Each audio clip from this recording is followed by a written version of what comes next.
syukurlah kalau kalian baik-baik saja. Sebelum kita memulai pembelajaran kita pada hari ini, alangkah baiknya kita berdoa terlebih dahulu. Berdoa dimulai. Berdoa selesai. Pada pembelajaran kali ini, kita akan mempelajari tentang proses fotosintesis. Dengan tujuan pembelajaran adalah kita dapat menganalisis proses fotosintesis dan pentingnya proses fotosintesis bagi makhluk hidup. Baik, sebelumnya Ibu ingin bertanya, apakah ada yang tahu tentang fotosintesis? Jika tidak ada yang tahu tentang fotosintesis, maka Ibu ingin menjelaskan tentang fotosintesis.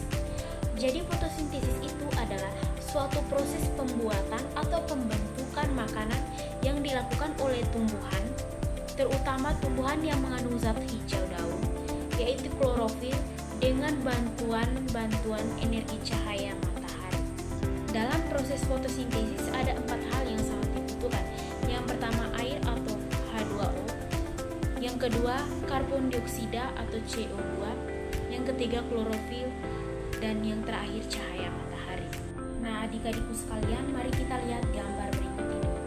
Gambar ini merupakan gambar di mana terjadinya proses fotosintesis. Jadi dalam gambar ini terdapat beberapa komponen penting yang sangat diperlukan dalam proses fotosintesis. Yang pertama itu energi cahaya. Energi cahaya dari matahari diserap oleh daun.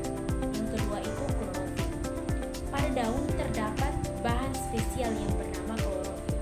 Bahan ini yang menangkap cahaya matahari untuk memulai proses fotosintesis.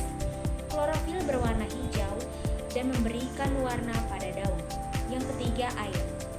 Air yang tersimpan dalam tanah diserap oleh akar dan disalurkan oleh batang sampai ke daun. Yang keempat karbon dioksida. Gas karbon dioksida diserapkan oleh daun. Gas ini merupakan gas yang dihembuskan manusia dan hewan pada saat bernapas. Karbon dioksida juga dihasilkan dari pembakaran kendaraan bermotor, aktivitas pabrik, dan sebagainya. Yang kelima, proses fotosintesis. Setelah semua bahan terkumpul, daun akan melakukan fotosintesis. Proses ini dilakukan di bagian daun yang tidak terlihat oleh mata kita, bernama kloroplas. Yang keenam, hasil akhir. Dalam hasil akhir ini terdapat 2 bagian. Yang pertama, karbohidrat.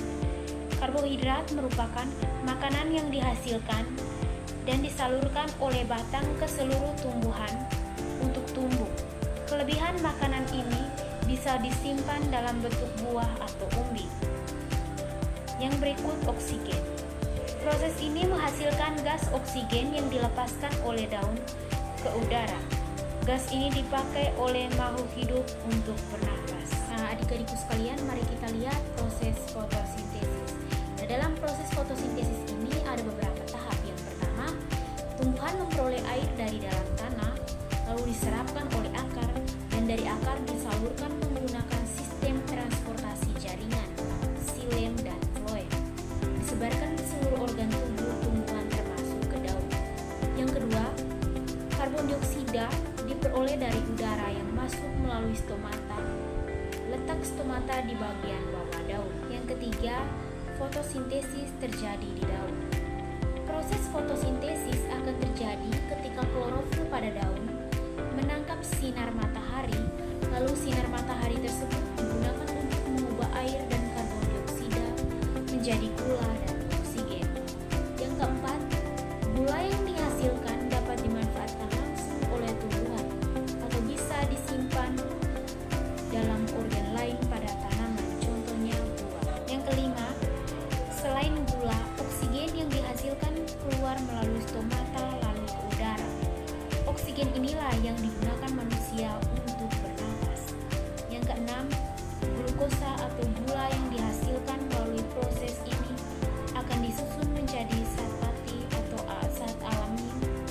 Zat pati akan disimpan di dalam akar tumbuhan. Nah, adik-adikku sekalian, setelah kita mempelajari proses fotosintesis, kita juga harus mengetahui manfaat dari proses fotosintesis tersebut. Nah, ada yang tahu tidak ini manfaat dari proses fotosintesis tersebut? Jika tidak ada yang tahu, Ibu akan menjelaskan manfaat dari proses fotosintesis tersebut. Jadi, ada beberapa manfaat dari proses fotosintesis. Yang pertama, menghasilkan oksigen bagi makhluk hidup. Nah, dalam proses fotosintesis, tanaman juga mengeluarkan produk samping, yaitu oksigen. Nah, oksigen ini sangat dibutuhkan oleh makhluk hidup untuk bernafas. Selain itu, pada saat perubahan kimiawi, tumbuhan akan menyerap karbon dioksida berasal dari polusi. Ketika karbon dioksida diserap, udara di sekitar tumbuhan akan terasa semakin bersih dan segar. Yang kedua, menyerap karbon dioksida sehingga udara di sekitarnya menjadi bersih. Nah, karbon dioksida dapat berasal dari pernafasan manusia dan hewan. Selain itu juga berasal dari kendaraan bermotor, asap pabrik, dan lain-lain. Yang ketiga, menyerap karbon dioksida sehingga mengurangi polusi udara. Nah, polusi udara yang dibiarkan akan membuat pencemaran. Maka dari itu, proses fotosintesis dapat mengurangi polusi. Yang keempat, membentuk buah dan umbi pada tumbuhan. Buah dan umbi merupakan cadangan makanan hasil dari proses kimiawi ini.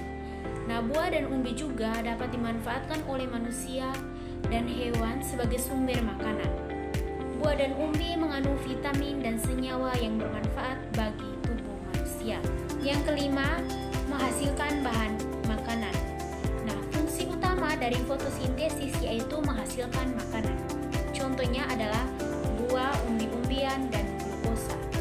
Nah, kandungan zat makanan ini tumbuh sangat bermanfaat untuk dikonsumsi oleh manusia maupun hewan.